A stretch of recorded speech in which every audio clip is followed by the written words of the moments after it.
에베소서 6장 10절로 14절 다 같이 한 목소리로 읽겠습니다. 끝으로 너희가 주 안에서와 그 힘의 능력으로 강건하여지고 마귀의 관계를 능히 대적하기 위하여 하나님의 전신갑주를 입으라. 우리의 씨름은 혈과 육을 상대하는 것이 아니요 통치자들과 권세들과 이 어둠의 세상 주관자들과 하늘에 있는 악의 영들을 상대함이라. 그러므로 하나님의 전신갑주를 취하라. 이는 악한 날에 너희가 능히 대적하고 모든 일을 행한 후에 서기 위함이라. 그런즉 서서 진리로 너희 허리띠를 띠고 의의 호신경을 붙이고. 좌우분들과 인사하겠습니다. 함께 예배드려서 행복합니다.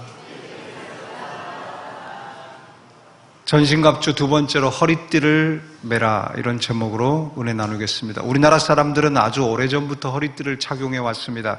고려시대에는 왕족이나 귀족의 경우 보석과 옥으로 장식된 화려한 허리띠를 착용했고요. 조선시대에는 양반의 복식에 허리띠가 의무적으로 포함이 되었어요. 무관들은 환도나 화살통을 허리에 차기 위해 서양식 버클과 비슷한 모양의 버클을 쓰는 가죽 벨트를 사용했습니다. 성경에 기록될 당시는 어땠을까요? 로마 때는 이 허리띠는 칼을 찬 군인의 상징 그 자체였습니다. 그래서 허리띠가 없다라는 것은 칼을 찰 남자로서의 자격이 없는 작자라는 것을 의미했어요. 로마 군인이 착용하는 이 킨굴룸이라는 허리띠는 아주 전투를 치르는 군인들에게 꼭 필요한 물품입니다. 오른쪽에는 주무기인 글라디우스 장검을 착용했고요.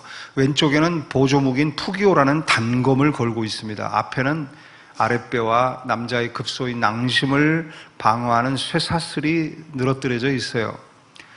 이렇게 중요한 기능을 담당하는 게 허리띠였기 때문에 로마 군인들은 최악의 상황에 봉착해도 허리띠만큼은 절대 풀어서는 안 된다. 최소한 허리띠는 착용하고 있어야 된다. 이렇게 훈련을 받았다고 합니다. 이것은 현대의 군인들도 동일하죠. 완전 무장을 할 때 허리띠인 요대에는 권총과 대검, 총탄, 탄입대, 수통을 매달고 있어요. 또 어떨 때는 방독면까지 허리띠에 매답니다. X반도와 연결해서 수류탄을 매달기도 합니다. 한마디로 생존과 전투를 위해 필요한 모든 것이 허리띠와 연결되어 장착이 되는 것이죠.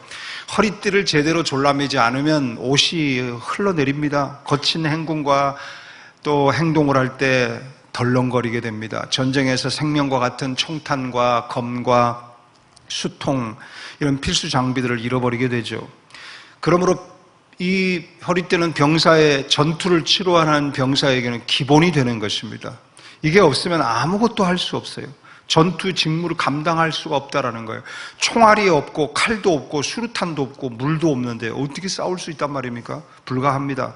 그렇게 아무리 힘들고 지쳐도 군인은 허리띠를 풀면 안 돼요.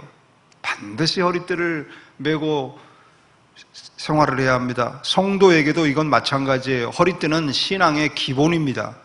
기본이 없으면 모든 것이 없는 것과 같습니다. 기본이 무너져버리면 그 위에 지어진 모든 것도 다 무너져버리기 때문에 여러분, 마귀와 싸우는 것은 고사하고 작은 시험 하나도 싸워 이기지 못합니다.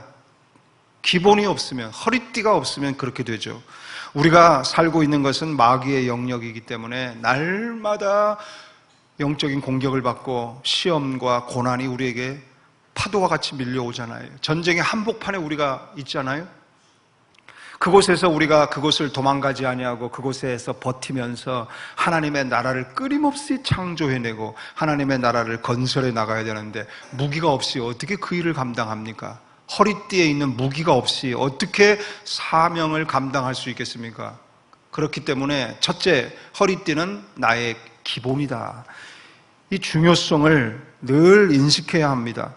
하나님이 성도를 위해 맞춤 제작해 놓으신 전신갑주를 착용하라 이렇게 하셨는데 가장 먼저 심장을 보호하는 흉배도 아니고 뇌를 보호하는 투구도 아니고 왜 허리띠를 제일 먼저 착용하라고 하시는 걸까? 그 이유가 무엇일까요? 허리띠는 기본입니다. 기본이기 때문입니다. 기본이 가장 중요하기 때문입니다. 모든 학문도 그렇고 모든 삶을 살아가는 삶 자체도 기본이 가장 중요하다는 거 여러분 아시잖아요. 우리가 살면서 가장 중요하게 여기는 것들에 대해 있어서도 기본을 우리는 먼저 챙기잖아요. 숨을 쉬기 전에 내가 들이마셔도 되는 공기인가 생각을 해보죠. 여러분 어딘가 놀러 가거나 지방에 행사를 위해 갈 때 먼저 날씨를 검색하고 미세먼지가 있나 없나 검색하잖아요. 미세먼지가 많이 있으면 그곳에 가지 않지 않습니까? 꼭 가야 하면 마스크를 착용하고 가고. 왜냐? 이런 미세먼지가 많거나 암 유발 성분이 많은 연기 같은 곳에서 숨을 쉬면 큰일 나기 때문에, 내 건강이 해로워지기 때문에 그런 것을 피하는 겁니다. 입으로 음식을 먹기 전에도 이게 내가 먹어도 괜찮은 음식인가, 몸에 해가 되거나 탈을 일으키거나 또 몸에 살을 찌게 하는 그런 음식이라면 먹지 않습니다. 책을 읽어도 아무 책이나 닥치는 대로 읽는 게 아니에요. 검증된 작가가 쓴 그런 책, 이걸 내가 읽어도 내 지적인 부분에 해롭지는 않은가, 유익한 책인가, 진지하게 검토를 한 후에 책을 고르잖아요. 이처럼 우리들은 건강한 내 몸과 내 정신을 관리하기 위해 이런 기본적인 것들을 우리는 먼저 체크를 한 다음에 선택을 합니다. 그리고 받아들입니다. 그렇다면 여러분에게 묻습니다. 사람이 몸과 정신만 가지고 있는 존재가 아닙니다. 영혼을 지닌 존재입니다. 여러분 영적인 것들을 받아들일 때도 이런 기본적인 것을 체크를 하십니까? 기본적인 걸 체크를 하고 분별을 한 다음 받아들이시냐는 것이죠. 어떻게 보면 몸과 정신보다 더 중요한 게 영혼인데, 할 수 있는 기본적인 것들을 분별한 다음에 내 영적 건강을 위해 분별한 다음에 받아들여야 하지 않겠습니까?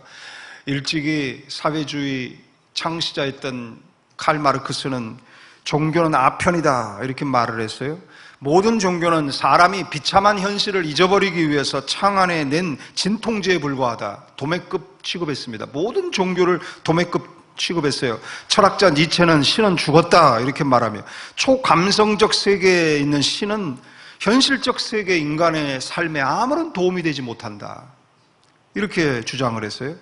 그런데 여러분 과연 그럴까요? 많은 사람들이 그들의 학문의 길을 쫓고 그들을 추앙하지만 그 길을 걷는 그들에게도 저는 묻고 싶습니다. 그게 진짜일까? 그게 팩트일까? 그게 진리인가?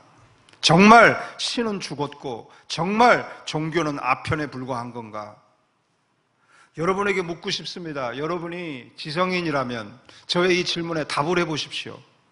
나이를 먹을수록 조용필 씨가 노래한 것처럼 인생을 살면 살수록 바람이 불어올 때 그 바람의 노래를 듣고 싶은 우리 안에 영적인 본능이 깨어 일어납니다. 세월이 가면 갈수록 꽃이 지는 이유를 알고 싶습니다. 저 꽃은 왜 피어났고 왜 지고 어디로 가는가?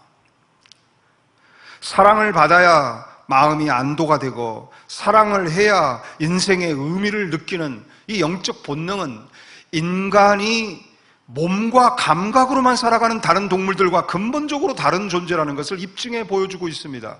여러분, 모든 인간 안에는 신을 만나야만 채워지는 우주적인 공간이 있습니다. 이거는 우리가 아무리 부정해도 우리 속에 이 영혼은 계속 꿈틀거리고 있고요. 우리가 아무리 이걸 무시하려고 해도 우리 속에서 계속 울려 퍼지는 외침이 있습니다.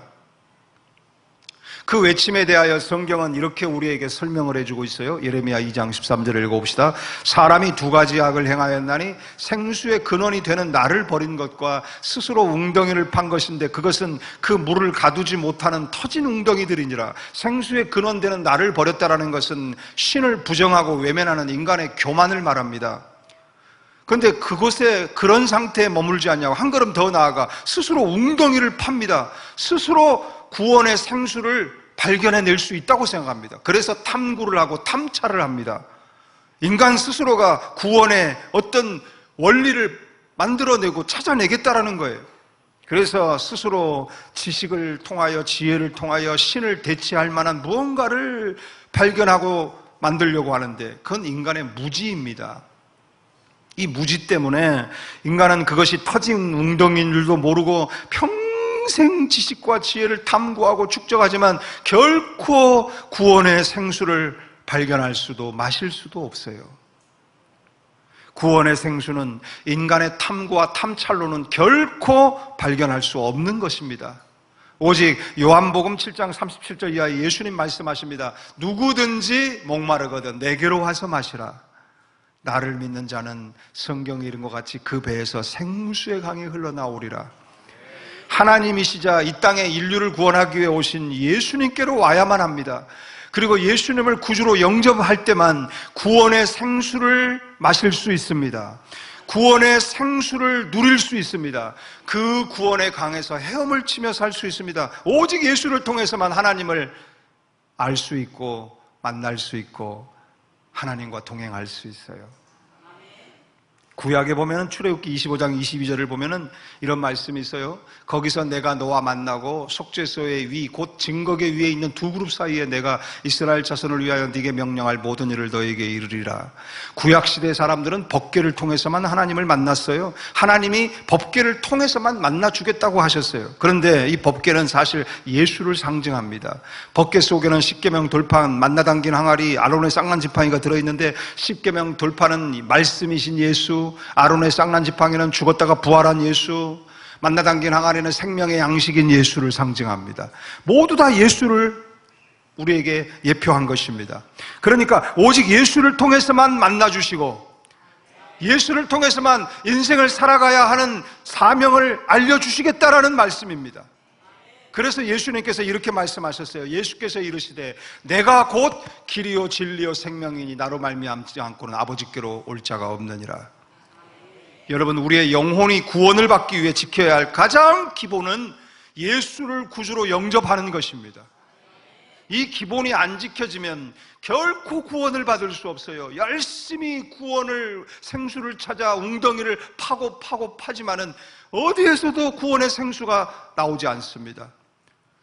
이 기본을 우리는 지켜야 합니다. 오직 예수를 구주로 영접할 때 구원을 받는다. 우리가 우리의 몸을 위하여 맑은 공기를 흡입하고 좋은 음식을 먹듯이 우리의 정신을 위하여 좋은 책을 읽듯이 우리의 영혼을 위하여서는 예수를 믿고 영접해야 하는 것입니다. 그래야 우리 영혼이 살아나야 하는 것입니다. 한 걸음 더 나아가 이것을 우리 허리띠처럼 늘 착용하고 삶 속에 늘 함께 허리띠와 함께 허리띠와 하나 되어 허리띠 안에서 우리가 살아가야 한다는 거예요. 진리가 곧 허리띠입니다. 둘째, 진리가 허리띠이다. 본문 14절을 다 같이 읽어봅시다. 그런즉 서서 진리로 너희 허리띠를 띠고 오라고 했어요. 진리가 무엇입니까? 우리는 진리에 입각하여 진화해 가야 하고 성령의 인도함을 받아 성화를 쫓아야 하는 사람들인데 진리가 무엇인가? 모든 학문 탐구의 목적이 진리를 발견하기 위함이고 모든 철학을 하는 목적이 진리를 얻기 위함인데 진리가 도대체 무엇인가? 인간은 아무리 노력을 해도 진리를 깨우칠 수 없어요. 그래서 진리 자체이신 하나님께서 계시를 통하여 진리가 이것이다 라고 알려주신 것이 성경 말씀입니다. 성경 66권에 기록된 말씀은 모두 우리가 붙들어야 할 진리의 말씀입니다. 믿으십니까?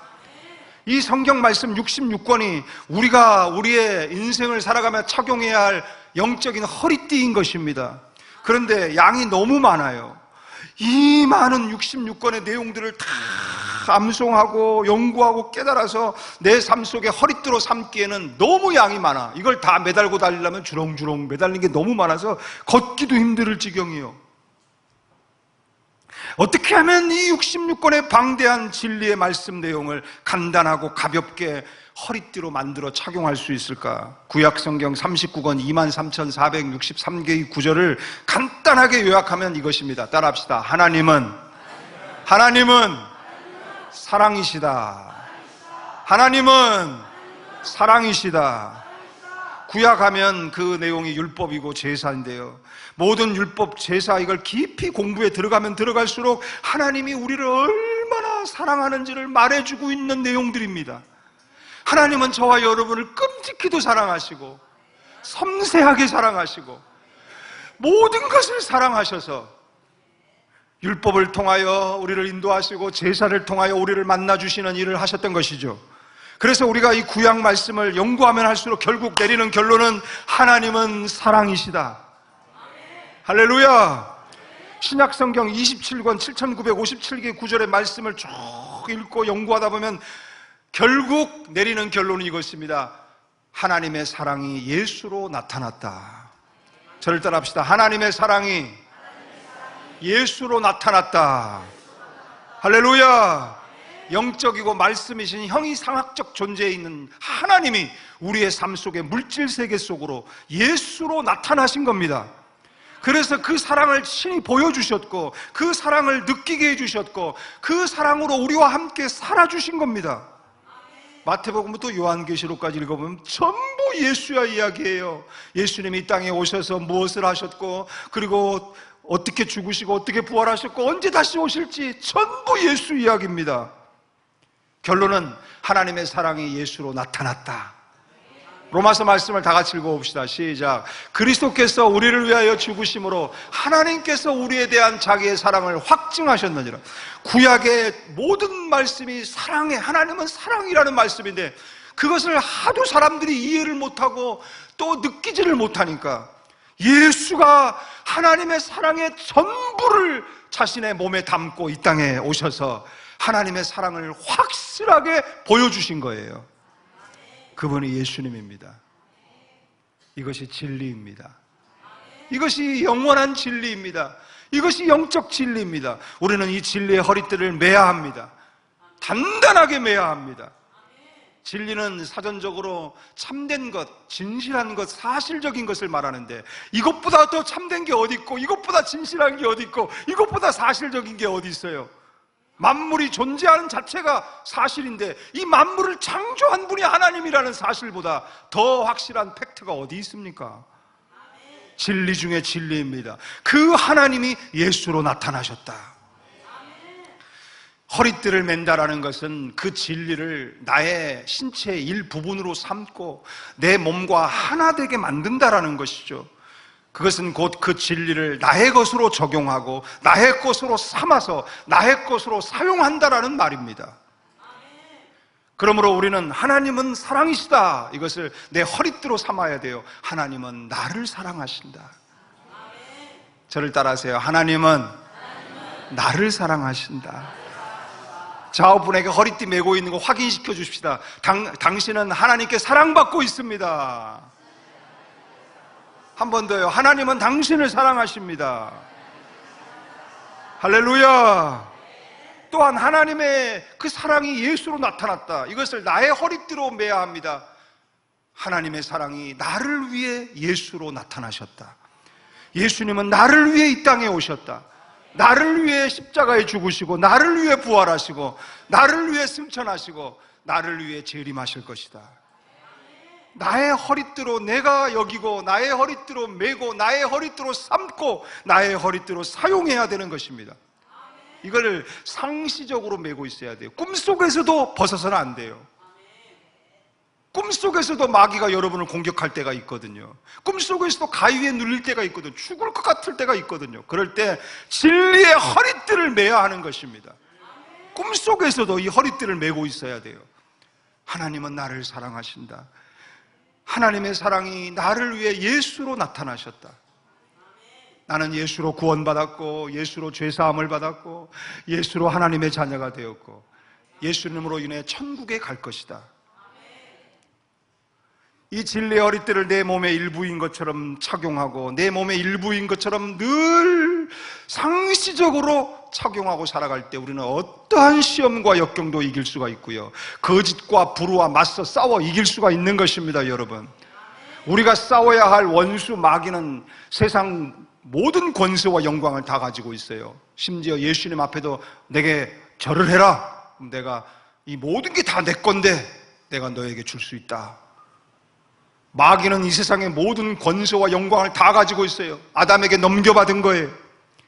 다 가지고 있어요. 그러나 마귀가 갖고 있지 못한 게 하나 있어요. 진리입니다. 마귀에게는 진리가 없어요.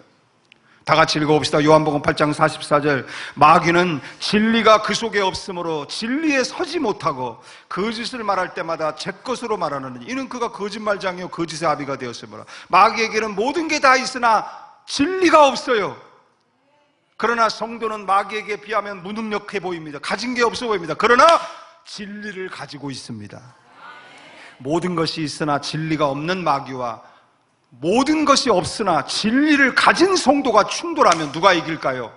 반드시 성도가 이깁니다. 할렐루야! 진리가 이기는 것입니다. 다윗은 이 진리를 가지고 나가 싸운 거예요. 하나님은 살아계시다. 그분은 나를 사랑하신다. 나와 함께 하신다. 만군의 여호와의 이름으로 내가 너에게 나아가노라. 진리를 붙들고 나가는 거예요. 그랬더니 온 세상에 강한 무기로 무장한 골리앗을 그냥 쓰러뜨려 버리잖아요. 싸워 이기잖아요. 바울은 이 진리 하나를 가지고 나아가 모든 세상에 있는 사람들을 전부 구원하여 그들을 하나님의 자녀되게 하고 부유하게 만들어 주었습니다. 그들은 진리와 자신을 하나로 단단하게 묶은 겁니다. 우리 예수님을 보십시오. 예수님은 진리와 자신을 얼마나 단단하게 묶으셨던지 자신이 곧 진리요 진리를 곧 자신처럼 여기셨어요. 우리도 그렇습니다. 진리의 허리띠를 얼마나 상시적으로 습관적으로 메고 다니는지 몸과 하나인 것처럼 여겨야 합니다. 늘 의식하거나 무의식하거나 우리는 늘 하나님은 나를 사랑하신다. 나는 하나님께 사랑받고 있다. 나는 예수 안에서 구원받았다. 하나님의 사랑이 예수를 통하여 나에게 임하셨다. 나는 예수로 살고 예수로 죽고 예수 안에서 매일매일 살아간다. 진리의 허리띠를 단단하게 메고 그 안에서 살아가야 하는 것입니다.